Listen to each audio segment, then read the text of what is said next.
Salut à tous mes frères et sœurs en Christ, moi c'est Michel de retour pour une nouvelle vidéo inspirée encore par le Saint-Esprit sur un thème enrichissant, à savoir comment faire pour ne plus tomber malade.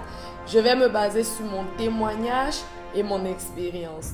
Alors, je sais que beaucoup d'entre vous vont se demander, mais comment est-ce que c'est possible? Alors, c'est possible avec Jésus-Christ.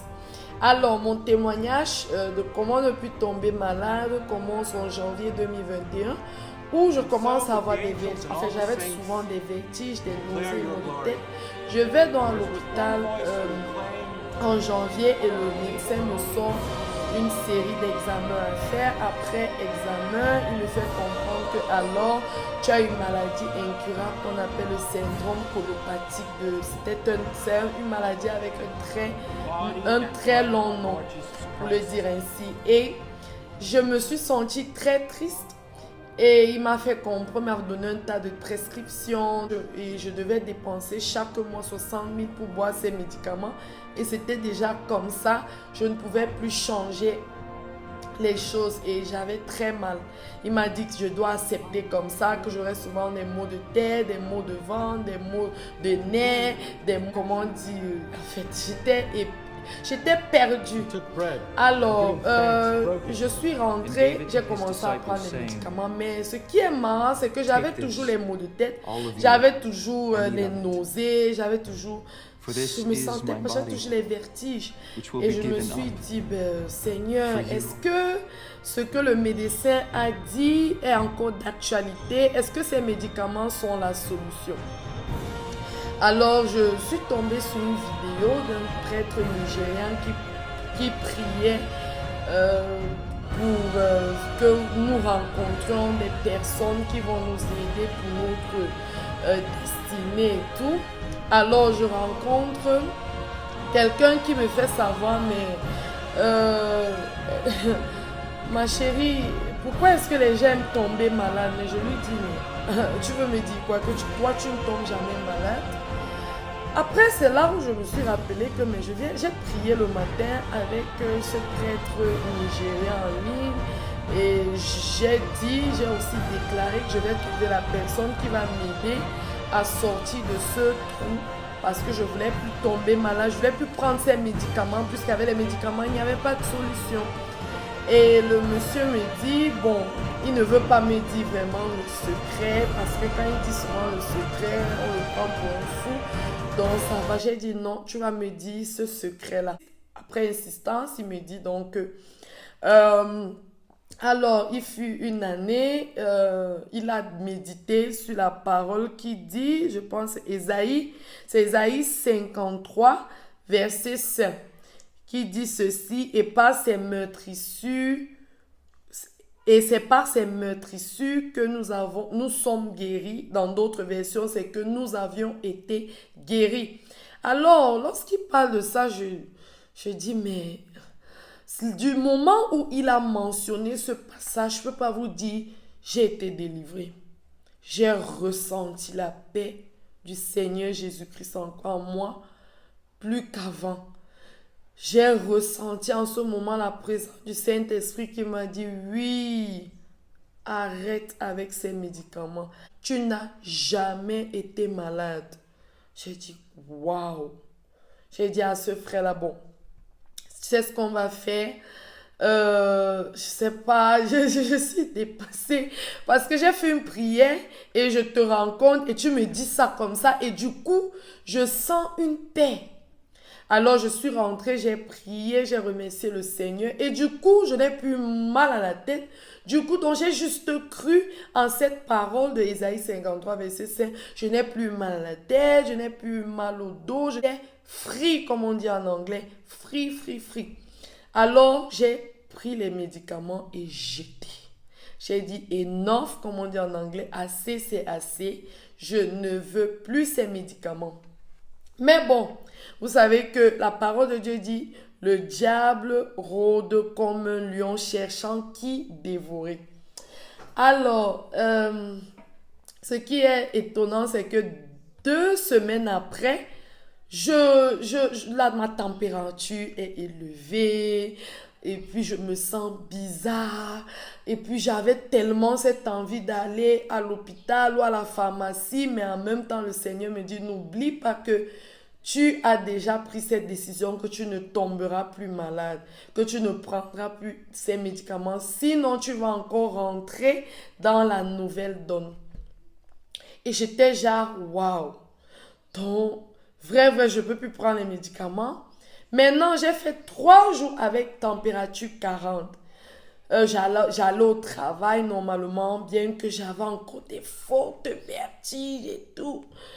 Mais quand on me demandait comment tu vas, j'ai dit non, je vais très bien, tout va bien. Mais on pouvait voir sur mon visage que j'étais pâle. Et quand je rentrais à la maison, je ne cessais de déclarer que Seigneur, tu as dit dans ta parole que par tes meurtrissures, j'ai été guéri. Sur la croix, tu as pris mes blessures, tu as pris mes maladies, tu as tout pris. Non, je suis libre, je n'ai pas de maladie sur moi, je suis délivrée. C'était en fait ça mon médicament. J'ai été délivrée juste en déclarant la parole de Dieu, les versets qui parlent de la guérison. Même la femme à la perte de sang, elle est allée dans plusieurs hôpitaux, mais quand elle t'a rencontré, Jésus, elle a juste touché ton vêtement, elle a été guérie. Donc, c'est-à-dire, moi, je touche ton vêtement, je suis guérie. J'ai mis ma foi en action.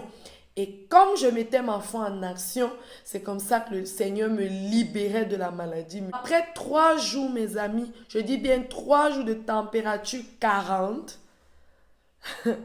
je suis redevenue normale, sans problème. Et je ne sais pas la dernière fois que j'ai encore eu des maux de tête. Je ne sais pas la dernière fois où je suis encore tombée malade. Mais je ne peux pas nier le fait qu'il y a 2 fois, je peux rester comme ça. Quand j'ai trop travaillé, je sens un peu les maux de tête. Mais pour ne plus tomber malade, je mets ma foi en action.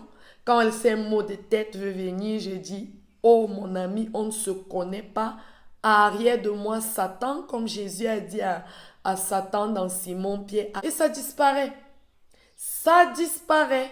Et je suis libre. Parce que je sais intérieurement que lorsque j'ai Jésus-Christ, je suis libre. Mais ça ne veut pas dire que les tentations ne vont pas venir. Ça ne veut pas dire que les défis ne vont pas venir. Les défis viendront. Mais parce que tu as Christ en toi, tu es plus que vainqueur. Parce que tu as Christ en toi, ces défis ne vont pas te dominer. Donc la maladie, c'est un défi, mais ça ne peut pas te dominer. Lorsque tu déclares, toi, je ne te connais pas, tu déclares tous les jours que tu n'es pas malade, que la maladie ne fait pas partie de ton vocabulaire, que tu es libre en Jésus-Christ, que tu as la foi, tu marches par la foi et non par la vue, que tu ne t'inquiètes de rien. Il te dit, ne t'ai-je pas dit que si tu crois, tu verras la gloire de Dieu. Donc, à chaque fois que des tentations arrivent, je récite ça, tous ces versets-là reviennent à ma tête. Je dis non, celui qui est en moi est plus grand que celui qui est dans le monde, est plus grand que la maladie qui veut venir. C'est comme ça. Si tu veux expérimenter la santé divine, fais-le. Mais ce n'est pas seulement déclarer. Bien que la parole de Dieu dit, la bénédiction et la malédiction sont au pouvoir de la langue. J'ai déjà fait une vidéo là-dessus. Mais en plus de ça, le Saint-Esprit m'a éclairé sur les offrandes. Apprends à donner tes offrandes, apprends à payer ta dîme. Parce qu'il dit dans Malachie 3 qu'en le faisant, il enlèvera le dévoreur de ton chemin. Alors je me suis dit, merde. Donc, cette maladie, c'est le dévoreur. C'est ce qui m'a fait comprendre que la maladie, en fait, c'est un dévoreur qui va te faire dépenser. Parce que, laissez-moi vous dire, quand on est malade, on n'a envie de rien faire. On n'a pas envie de manger ce qu'on veut. On n'a même pas envie de dormir. Et même quand on dort, on fait cauchemar. On n'a pas envie de sourire. On est négatif. Et tu ne peux pas travailler. Tu es malade, l'argent doit sortir et rien n'entre. C'est un dévoreur, la maladie, c'est un dévoreur. Tu gagnes de l'argent, mais ça part dans les médicaments, ça part dans les traitements où demain on va te dire, on ne sait pas pourquoi ça ne marche pas. Parce qu'en fait, comme je disais tantôt, la maladie est un esprit satanique dont on doit comment dire, chasser loin de nous.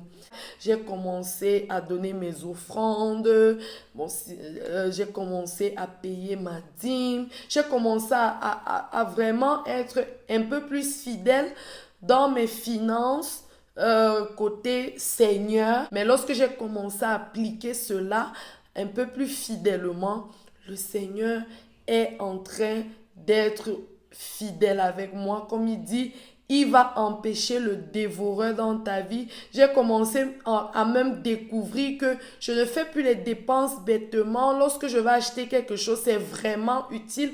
Lorsque je suis fière de ce que j'ai acheté avant, je pouvais acheter quelque chose et je me fâche que pourquoi non, et puis je change, j'achète une autre chose. Mais maintenant, j'achète une fois et c'est bon.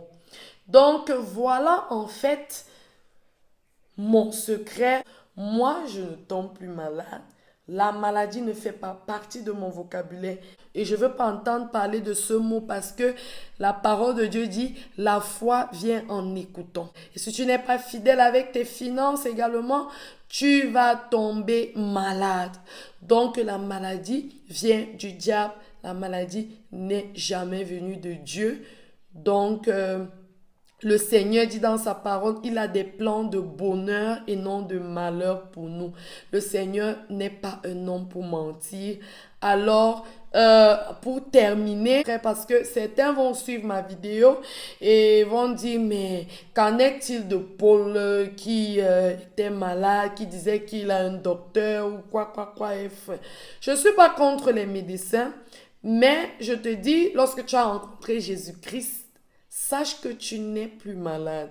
Le Seigneur a dit, est juste la foi. Laissez-moi vous dire également que même les marabouts, même ces sorciers-là, c'est ce qu'ils appliquent et ils copient ça du Seigneur. Pourquoi? Parce qu'ils savent que dans le monde spirituel, quand tu donnes, tu reçois. Quand tu donnes à Satan, il te donne ce que tu as demandé. Mais la différence, c'est que entre Satan et le Seigneur, pour Satan, t'amène en enfer. Par contre, en donnant à Dieu, tu as des bénédictions éternelles et tu hérites de la vie éternelle. Et donnez vraiment votre vie au Seigneur et vous allez vivre ce que je vis. Merci.